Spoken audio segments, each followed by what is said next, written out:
मुख्यमंत्री माझी लाडकी बहीण योजनेअंतर्गत आता नवीन अपडेट समोर येत आहेत। या योजनेमध्ये खूप सारे बदल करण्यात आलेले आहेत। या योजनेअंतर्गत अर्ज करण्याची तारीख देखील वाढवण्यात आली आहे आणि खूप सारे कागदपत्र देखील आता कमी करण्यात आले आहेत। तर हा व्हिडिओ शेवटपर्यंत नक्की पहा, जेणेकरून तुम्हाला देखील या योजनेअंतर्गतचे नवीन जे काही कागदपत्रे, नवीन नियम, अटी आहेत ती सर्व माहिती तुम्हाला होऊन जाईल। तर चला व्हिडिओ सुरू करूया। सादर योजनेत अर्ज करण्याची मुदत 1 जुलै 2024 ते 15 जुलै 2024 पर्यंत ठेवण्यात आली होती। या मर्यादेत सुधारणा करण्यात येत असून आता सादर मुदत 2 महिने ठेवण्यात येत असून ती दिनांक 31 ऑक्टोबर 2024 पर्यंत लाभार्थी महिलांना अर्ज करता येईल।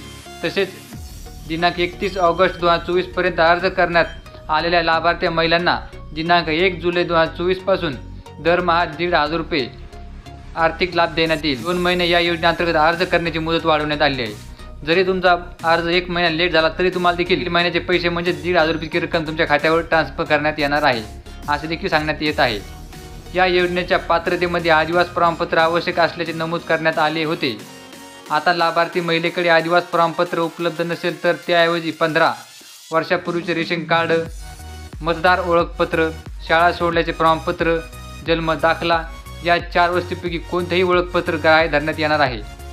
जर महिलांकडे आदिवास प्रमाणपत्र म्हणजे डोमेसाईल नसेल तर रेशन कार्ड, मतदार ओळखपत्र, शाळा सोडल्याचे प्रमाणपत्र आणि जन्म दाखला यापैकी कोणतेही एक कार्ड घेऊन या संदर्भात अर्ज करू शकतात। सादर योजनेतून 5 एकर शेतीची अट देखील वगळण्यात आली आहे।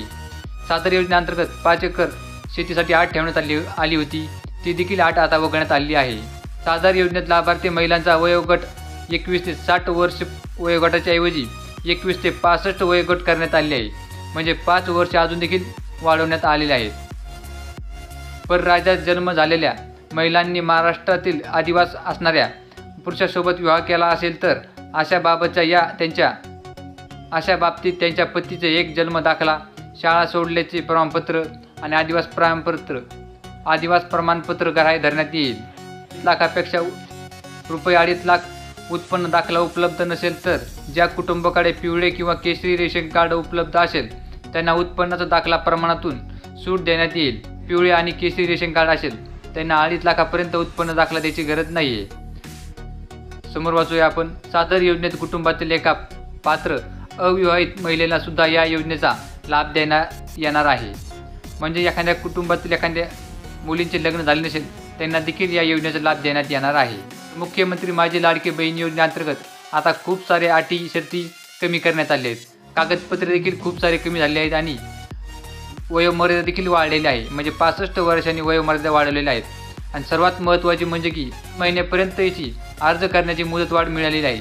ही सर्वात महत्त्वाची बातमी आहे की आता काही गडबड करण्याची आवश्यकता नाही आहे। या योजनेचा ऑफलाईन अर्ज आपण आपल्या टेलिग्राम चॅनलवरती दिलेला आहे, तिची देखील लिंक आपल्या डिस्क्रिप्शन बॉक्समध्ये आहे। आता नवीन या योजनेसंदर्भात अर्ज करण्यासाठी ॲप देखील उपलब्ध झाले आहेत। मोबाईल ॲपवरून कसा या योजनेअंतर्गत अर्ज करायचा या संदर्भात लवकरच आपल्या चॅनलवरती व्हिडिओ येणार आहे। तसेच ऑनलाईन अर्ज कसा करायचा या संदर्भात देखील आपल्या चॅनलवरती व्हिडिओ येणारच आहेत। त्यासाठी आपलं हे चॅनल सबस्क्राईब करून नक्की ठेवा। ऑफलाईन अर्ज आपल्या टेलिग्राम चॅनलवरती आहे, तिथून तो डाउनलोड करू शकतात, त्याला देखील जॉईन करून ठेवायचं आहे।